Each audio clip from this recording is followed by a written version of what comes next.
तो नमस्कार दोस्तों, बहुत-बहुत स्वागत है हमारे यूट्यूब चैनल पे। आशा करता हूँ सब अच्छे होंगे। और मार्केट का आज होल सेंटीमेंट देखें तो नेगेटिव है। निफ्टी 50 या सेंसेक्स अगर देखेंगे तो नेगेटिव है। मीन्स अगर आप देखोगे निफ्टी 50 भी देखोगे अगर, तो मार्केट नीचे आया है गैप डाउन खुल के, और उसके बाद से ही ये 1 घंटे से 1.5 घंटे से कंसोलिडेशन कर रहा है ये। मतलब इस रेंज में फँसा हुआ है। मतलब मार्केट में कुछ न कुछ होने वाला है। और सेंसेक्स को देखोगे तो सेम मार्केट सुबह ही गिरा है, जो भी आधा घंटा 40 मिनट गिरा है, उसके बाद ये नीचे आ गया। और उसके बाद से पूरा मार्केट देखो यहाँ पे कंसोलिडेशन कर रहा है। और आप निफ्टी बैंक को भी देखोगे तो सेम, मार्केट सुबह ही गैप डाउन खुल के गिरा है और उसके बाद पूरा मार्केट कंसोलिडेशन कर रहा है। मतलब 1.5 घंटे से मार्केट ऐसे नीचे गिरा और उसके बाद ऐसे कंसोलिडेशन कर रहा है। तो जब भी मार्केट साइडवे होता है, तो आपको चार्ट में यहाँ पे ऐसा लगता है कुछ हो ही नहीं रहा। लेकिन उस टाइम पे सबसे ज़्यादा हलचल जो हो रहा होता है, वो डाटा पे हो रहा होता है। मतलब ऑप्शन चेन पे हो रहा होता है। उतना हलचल इस सिचुएशन में नहीं हुआ होगा जितना यहाँ पे। तो जैसे ही साइडवेज है, अगर हम इसको कंटिन्यू वॉच कर रहे होते, तो हम समझ सकते थे कि मार्केट में क्या होने वाला है।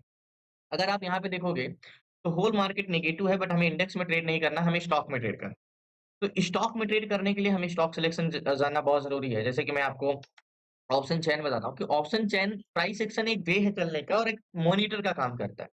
देखो, मैं आपको अगर ऐसा बताऊँ कि आपको लोग बहुत सारी चीज़ें बताते हैं। तो स्टॉक सिलेक्शन के लिए सबसे ट्रेंडिंग कीवर्ड्स है, how to selection for intraday stock. Means अगर ये कोई आपको बता के जाता है कि तो कल का टॉप गेनर उठा लो, जो अपने हाई प्राइस को ब्रेक करे उसको उठा लो। कल जिसमें सबसे ज़्यादा वॉल्यूम आया हो उसको उठा लो। कल का डाटा मैटर नहीं करता, आज का डाटा मैटर करता है कि आज क्या चल रहा है मार्केट में। देखो, मैं अगर आपका एक क्वेश्चन सबसे बड़ा जाता है, क्या स्टॉक में ट्रेड करना ईज़ी है कंपैरिज़न टू इंडेक्स? बिल्कुल ईज़ी है। कैसे ईज़ी है? अगर मैं आपको बताऊँ, देखो, ये एक है इंडेक्स का डाटा, मीन्स ये बैंक निफ्टी है या निफ्टी है, ठीक है? अब हम ये बोलते हैं कि ये डाटा भी मीन्स इसका ऑप्शन चेन का डाटा और एक स्टॉक का ऑप्शन चेन देखने में तो सेम है।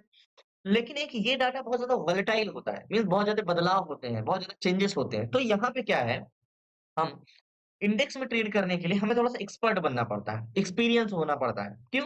क्योंकि जो डाटा एक क्राइटेरिया होता है, वो तो हमें पता ही होना चाहिए। प्लस चेंजेस में बदलाव में क्या और मैं कैसे मार्केट रिएक्ट करता है या कितना चेंजेस होने पे मार्केट रिवर्सल आता है, वो चीज़ें बहुत जानना ज़रूरी होता है। तो इसके लिए हमें एक एक्सपीरियंस की ज़रूरत है। तो स्टॉक में क्यों, स्टॉक में क्या चेंजेस नहीं होते? होते हैं। लेकिन अगर हम जैसे अदानी शोले कोई भी स्टॉक है, जैसे यहाँ पे अगर हम इसका डाटा देखें तो 13 था 1312 एंड 579। तो इसका डाटा का क्या है? अब इसमें बहुत सारी कन्फ्यूज़न है। कॉल साइड का वैल्यूम तो 1300, पुट साइड का वैल्यूम 579, फिर भी ये स्टॉक में क्यों? क्या बुलिश ट्रेड नहीं ले सकते? नहीं ले सकते इस स्टॉक में बुलिश ट्रेड। क्यों? क्योंकि इसका एक क्राइटेरिया है कि ऐसे स्टॉक में ट्रेड है। अब ये बहुत सारे रूल्स हैं जो आपको एक बार पढ़ने होंगे। मतलब एक बार आपको समझना होगा ऑप्शन चेन में। क्या स्ट्रेंथ होती है, कितना वैल्यूम होता है, तो किसी स्टॉक की क्या स्ट्रेंथ होती है, कौन से स्टॉक रिवर्सल करने वाले होते हैं, कौन से स्टॉक एक तरफा चलने वाले होते हैं। बाकी इसमें उतने ज़्यादा चेंजेस नहीं होते कि अगर कोई स्टॉक आपको दिख रहा है पॉजिटिव तो वो 2 मिनट में नेगेटिव हो जाए, नहीं। इसमें सिर्फ़ एक बार आपको रूल समझने, उस रूल के हिसाब से, उस क्राइटेरिया के हिसाब से आपको फुलफिल जो स्टॉक बैठ रहा है, उस स्टॉक में ट्रेड करना है। तो स्टॉक में मैं आपको ऐसे नहीं कहता हूँ, जो मैं कहता हूँ कि नहीं मेरा वादा है आपसे कि आपके 10 में से 8 स्टॉक प्रॉफिट में जाएँगे और मैं ये आपसे वादा करता हूँ कि आप ₹1000-500 डेली का कमा सकते हो। हाँ, बिल्कुल कर सकते हो। लेकिन अब मैं ये कहूँ कि आप आज से और 2 दिन में कमाने लगो तो ये भी नहीं है, थोड़ा-सा समय लगेगा। तो हमें स्टॉक में ट्रेड करने के लिए मैंने क्या बोला? Data area. अब जैसे मैं आपको बताता हूँ कि लास्ट तक बने रहिए। जैसे मैं आपको बताता हूँ कि मार्केट में जैसे मैं बोला हूँ कि 3 तरीके के स्टॉक होते हैं मार्केट में। एक तो बुल टू बुलिश होते हैं जो स्टॉक कंटिन्यू पॉजिटिव होते हैं। तो पहला स्टॉक हमारे ये होते हैं, दूसरे स्टॉक होते हैं जो जाना तो पॉजिटिव नेगेटिव चाहते हैं लेकिन बहुत ज़्यादा उनको मशक्कत कर के जाना पड़ता है। और तीसरे होते हैं हमारे स्टॉक जो जाते तो ऊपर है लेकिन वो रिवर्सल कर जाते हैं या नीचे जाते हैं तो रिवर्स करके ऊपर जाते हैं। तो हमें पहले स्टॉक को ऐसे ही पिक करना होगा। अब हम बात करते हैं कि क्या मार्केट का सेंटीमेंट है, क्या नहीं है? अब मैं आपको एक चीज़ बताता हूँ, जैसे हम मार्केट को सेंटीमेंट या डायरेक्शन पकड़ने के लिए क्या हमें कैंडलस्टिक ज़रूरी है, पैटर्न्स ज़रूरी है, प्राइस एक्शन ज़रूरी है। कैंडलस्टिक या पैटर्न्स 100% में ट्रेड लेने के लिए ज़रूरी होता है, मात्र-मात्र ये सब मिलाओगे तो आप मात्र 10% बस, इससे ज़्यादा कुछ नहीं। एक जो ऑफलाइन मार्केट में अगर किसी भी चीज़ के इस बारे में जानना है कि इसका कैसा बिहेवियर है मार्केट में क्या है, तो उसकी डिमांड पता करनी होगी कि मार्केट में इसके खरीदार कितने हैं, बेचने वाले, चाहे वो ऑफलाइन मार्केट हो जो या तो वो स्टॉक मार्केट हो। दोनों चीज़ें सेम लागू होती हैं कि खरीदार और सेल करने वाले कौन हैं। तो मतलब अगर मार्केट का सेंटीमेंट समझना है, तो आपको पहले बायर और सेलर का सेंटीमेंट समझना होगा। देखो, यूट्यूब पे या कुछ भी लोग क्या बताते हैं, मैं तो किसी के बारे में ज़्यादा नहीं जानता हूँ, लेकिन जो बताते हैं, आपको हर दिन कुछ नया बताते हैं। कोई स्ट्रैटेजी बता रहा है, कोई 2 बजे, कोई 3 बजे, कोई कैंडलस्टिक पैटर्न्स पे, कोई कुछ भी ट्रेंड लाइन्स की। ट्रेंड कोई कुछ नहीं कर रहा है। तो मेन चीज़ मार्केट का सेंटीमेंट वही बायर और सेलर को समझना है। बस जो आप एक ऑफलाइन मार्केट में सेंटिमेंट समझते हो, किसी का भाव पता करना है, किसी का डिमांड है कि नहीं। तो अगर आपको स्टॉक में सीखना है, स्टॉक में ट्रेड करना है, तो आपको इसका सेंटिमेंट बायर और सेलर का समझना होगा। मतलब ये ओआई हमारे सेलर हो गए और वॉल्यूम हमारे बायर हो गए। बस इसका ये हमारे वॉल्यूम है, ये हमारा वॉल्यूम है, ये वॉल्यूम है। तो अब आपको मान के चलो सारे रूल्स पता है, तो आपको एक स्टॉक पिक करना है तो आप कैसे पिक करोगे? आपको 245 स्टॉक फाइंड करना पड़ेगा, 245 स्टॉक से ज्यादा ऑप्शन में जिनका सबका डाटा है। आप एक-एक करके सबका स्टॉक देखोगे, कौन से स्टॉक पॉजिटिव, कौन से स्टॉक नेगेटिव। हिंडाल्को है या कोई भी स्टॉक है, नेगेटिव है 6000, 8000 11,000 या 8000। अब जैसे ये हिंडाल्को है, ये स्टॉक कैसा है? इसमें क्या स्ट्रेंथ वेरीज़ है?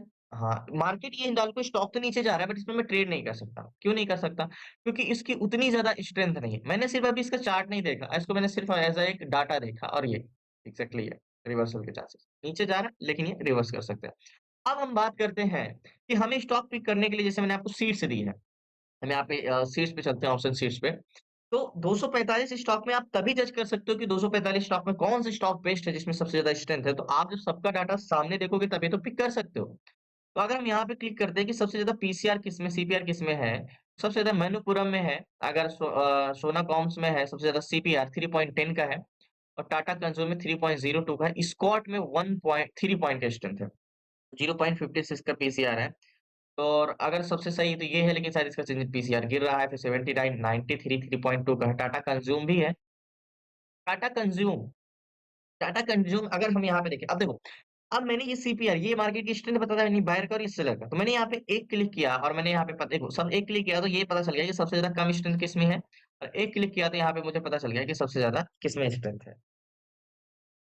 सबसे ज्यादा स्ट्रेंथ इसमें एग्ज़ैक्टली अभी हम देखते हैं तो वैल्यूम सीपीआर 5 पॉइंट ये है और मणिपुरम में है, अपोलो टाटा कंज्यूम में 3.02 का। अब इस स्टॉक में टाटा कंज्यूम को क्यों कह रहा हूँ बार-बार? क्योंकि टाटा कंज्यूम जो है, उसमें स्ट्रेंथ भी अच्छी है और इसका पीस और स्टॉक में देखो इस डिसीज़ में 3.10 है तो स्ट्रेंथ तो है लेकिन इसका सपोर्ट नहीं मजबूत है। इसमें स्ट्रेंथ तो है लेकिन इसका सपोर्ट मजबूत नहीं है। इसकी स्ट्रेंथ उससे भी ज़्यादा है लेकिन इसका सपोर्ट मजबूत लेकिन टाटा कंज्यूम में स्ट्रेंथ भी है और सपोर्ट भी अच्छा है। मतलब सेलर भी इंटरेस्टेड है और बायर भी इंटरेस्टेड है।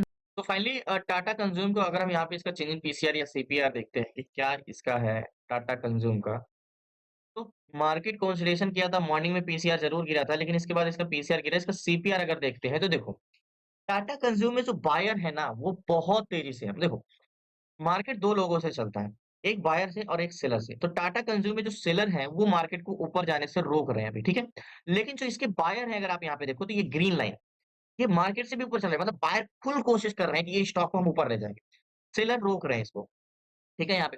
तो ऐसे सिचुएशन में क्या है मार्केट में, मार्केट क्या करेगा? अगर मार्केट को जब सेलर ज़्यादा से ज़्यादा रोकेंगे, तो मार्केट या तो कंसोलिडेशन कर जाएगा रेजिस्टेंस पे या तो ब्रेक करेगा तो एक बड़ा मूवमेंट आएगा। तो टाटा कंज्यूम को हम यहाँ पे लगाते हैं एक्ज़ैक्टली ये। तो टाटा कंज्यूम जाना कहाँ चाह रहा है? Buyer strength. टाटा कंज्यूम का एक बार हम ऑप्शन चेन देखते हैं, तो आपको यहाँ पे आइडिया लग जाएगा कि टाटा कंज्यूम को मैं क्यों चूज़ कर रहा हूँ बार-बार। टाटा कंज्यूम। एक्ज़ैक्टली आप यहाँ पे देखो तो 16,000 एंड 5,000 3x6 वैल्यू में।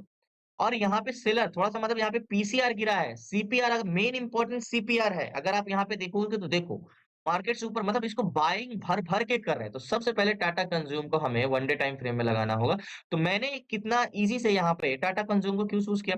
और भी स्टॉक हैं, यूबीएल है जिसमें 3.22 की स्ट्रेंथ है एंड सोनागाम्स में 3.10 की स्ट्रेंथ है, अपोलो टायर्स में 3.06 की स्ट्रेंथ है, लेकिन टाटा कंज्यूम को मैंने क्यों चूज़ किया? तो अगर यहाँ पे आपको सपोर्ट देखो तो 0.0.70, 0.84, 0.30 एंड 50, 58, 79, 79, 93 यहाँ पे इतने सारे स्टॉक में सबसे अच्छी सपोर्ट किसमें मजबूत है? इसमें, है ना? और स्ट्रेंथ थोड़ा ही बहुत कम है, सपोर्ट मजबूत है, मतलब इसमें स्ट्रॉन्ग सपोर्ट भी है, मतलब सेलर भी इसमें एग्रेसिव है और तो सबसे पहले हमें इसको वन डे टाइम फ्रेम में लगाना होगा और वन डे टाइम फ्रेम में लगाने के बाद हमें एक हॉरिजॉन्टल ज़ोन ड्रॉ करना होगा। हॉरिजॉन्टल ज़ोन मीन्स ये वाला हॉरिजॉन्टल ज़ोन, है ना? ये हॉरिजॉन्टल ज़ोन हो गया। अब हम आ जाएँगे 5 मिनट टाइम फ्रेम में। तो 5 मिनट टाइम फ्रेम में मार्केट एक बार ब्रेक किया है, ये रिटेस्ट किया, तो हम इसको मैंने आपको क्लासेस में बताया है कि री नेकलाइन कैसे? मान चलो एक बार ब्रेक करके ऊपर गया, फिर से नीचे आया, फिर ब्रेक करे ऊपर गया और फिर से नीचे आके ऐसे कर रहा है। तो क्या हम ये नेकलाइन लेंगे? क्या हम ये नेकलाइन लेंगे? तो हम ये वाली नेकलाइन ले लेंगे। तो हमारी नेकलाइन क्या हो जाएगी? एग्ज़ैक्टली ये वाली नेकलाइन हो जाएगी। और मैं आपको फिर से वाच करा रहा हूँ, ये मार्केट क्यों नहीं जा पा रहा है ऊपर? ये दौड़ना तो चाह रहा है बट इसके पैर बंधे हुए हैं। मतलब भागना तो चाह रहा है बट इसके पैर बंधे हुए हैं। तो सेम ये स्टॉक में बाइंग साइड कितनी वैल्यू मार रहा है। कंटिन्यू मार्केट नीचे जा रहा है लेकिन बायर इंटरेस्टेड है। थोड़ा-सा यहाँ पे पीसीआर सपोर्ट लेना कम किया इसलिए मार्केट यहाँ पे सपोर्ट नहीं ले पा रहा है। बट अगर पीसीआर गिरता है तो पी सेलर का काम होता है मार्केट को ऊपर जाने से रोकना, ना कि मार्केट को नीचे ले जाने से। मार्केट का चलाने का काम मतलब एक बस है, ठीक है? अब उस बस में पैसेंजर जो चढ़ते जा रहे हैं वो आगे जाने के लिए। लेकिन ये बस क्यों नहीं जा पा रहा है? क्योंकि इसको जो आगे जाने से रोकने वाले हैं, ये लोग भी बढ़ते जा रहे हैं। तो ऐसे सिचुएशन में क्या होगा? बस एक जगह जब तक ये लोग रोक के रखेंगे, बस एक ही जगह पे रहेगा। लेकिन हल्का से ये कमज़ोर हुए, तो पैसेंजर तो भरेंगे, मार्केट आप ऊपर निकल जाएगा। तो सेम यही है। मार्केट को पूरा सेंटीमेंट समझने के लिए अभी आपको मैं एक्सप्लेन किया, तो एक मार्केट का टाटा कंज्यूम का आपको पूरा होल मार्केट का सेंटीमेंट इनसाइड समझ में आया कि ये स्टॉक है क्या? इसकी स्ट्रेंथ क्या है? ये चल क्यों नहीं पा रहा है? और ये चलेगा तो किस साइड चलेगा? ये सारी चीज़ें। लोग आपको प्रॉफिट दिखा के हाई पे बाय कर रहे हैं, लो पे बाय कर रहे हैं, सब मैं ज़्यादा कुछ बोल नहीं सकता, सॉरी माफ़ करिएगा। तो मेन मार्केट का सेंटीमेंट समझने के लिए आपको इनसाइडेड डाटा रीड करना आना चाहिए। अभी आपको टाटा कंज्यूम में कोई बोलेगा कि यार यहाँ तो डबल टॉप बन रहा है तो क्या ट्रेड लेना चाहिए? अरे कैसे लोगे डबल टॉप? क्या बाइंग बेरिश हो रही है? नहीं, बुलिश हो रही है। बट जब बुलिश बाइंग हो रही है इसमें वॉल्यूम आ रहा है तो ये फिर क्यों नहीं जा रहा है? क्योंकि इसके प्रतिरोधक भी बढ़ रहे हैं। तो प्रतिरोधक बढ़ने पे क्या हम ट्रेड नहीं कर सकते बुलिश? कर सकते हैं। लेकिन ऐसे सिचुएशन में क्या होगा? हो सकता है हमें पूरा दिन कंसोलिडेशन में फँसना पड़े।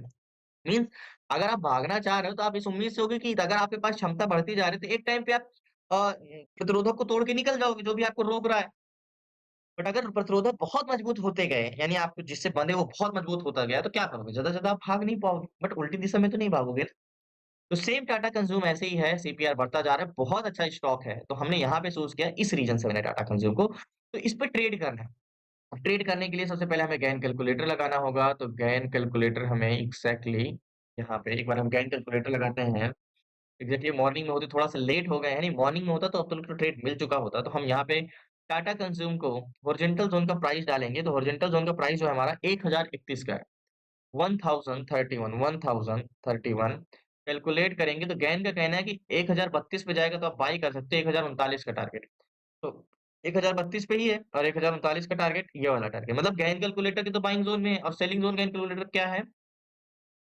1024 1024 यहाँ के नीचे। तो मतलब गैन कैलकुलेटर पे जहाँ पे अभी 1039 मतलब गैन कैलकुलेटर का जो टारगेट ज़ोन है ये है। तो एक बार में अभी टाटा कंज्यूम यहाँ तक का टारगेट दिया भी नहीं है। तो मतलब गैन कैलकुलेटर के परफेक्ट 101% बाइंग ज़ोन में आ चुका है और गैन के बाइंग ज़ोन में आया तो यानी पहला टारगेट तो देना ही देना है।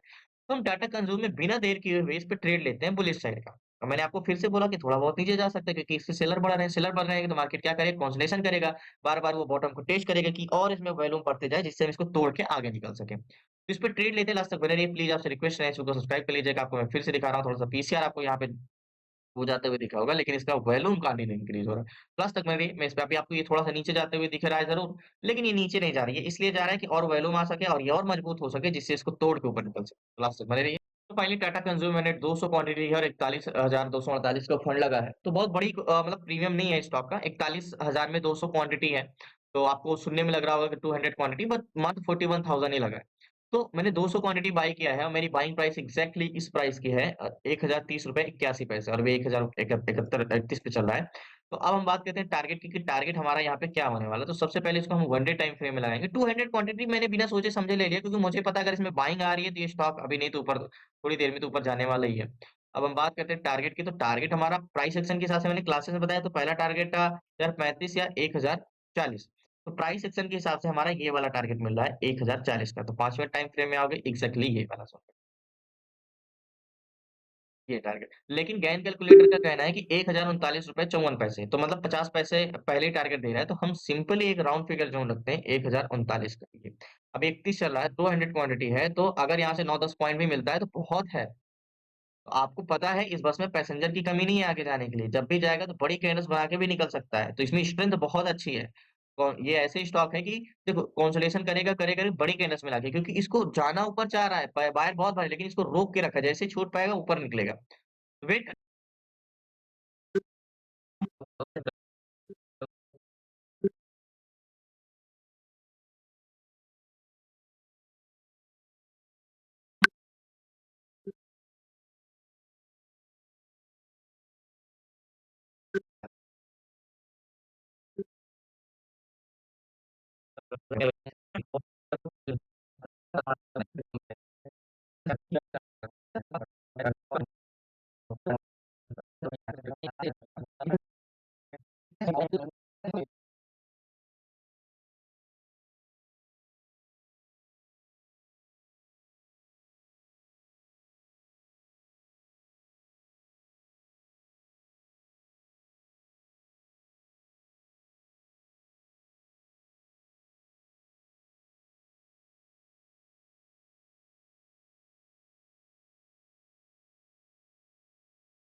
तो फाइनली जो टाटा कंज्यूम में ट्रेड लिया है, ये चीज़ मैंने स्टार्टिंग से ही बताया कि ये तो कंसोलिडेशन करेगा या तो ऊपर जाएगा। तो ठीक है, अगर बायर स्ट्रेंथ बढ़ती जाएगी तो ये स्टॉक ब्रेक करके ऊपर निकल जाएगा। बट अगर स्ट्रेंथ न बढ़ना बंद हुई तो इसी ज़ोन पे एक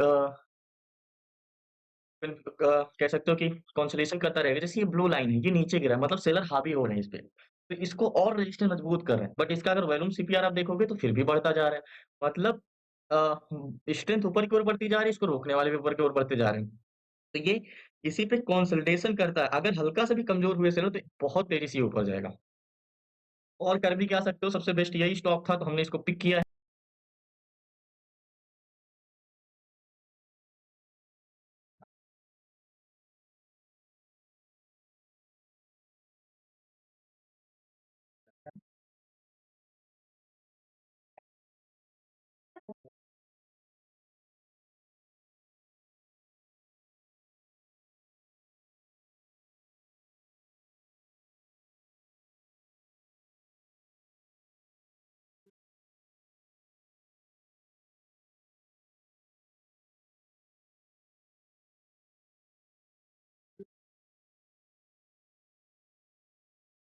तो फाइनली 2 बज के 32 मिनट हैं और अभी भी होल्ड है और ना सही प्री अब टारगेट तो मिलना बहुत मुश्किल है, 2 बज के 32 मिनट हो चुके हैं, ज़्यादा देर तक हम रुक नहीं सकते।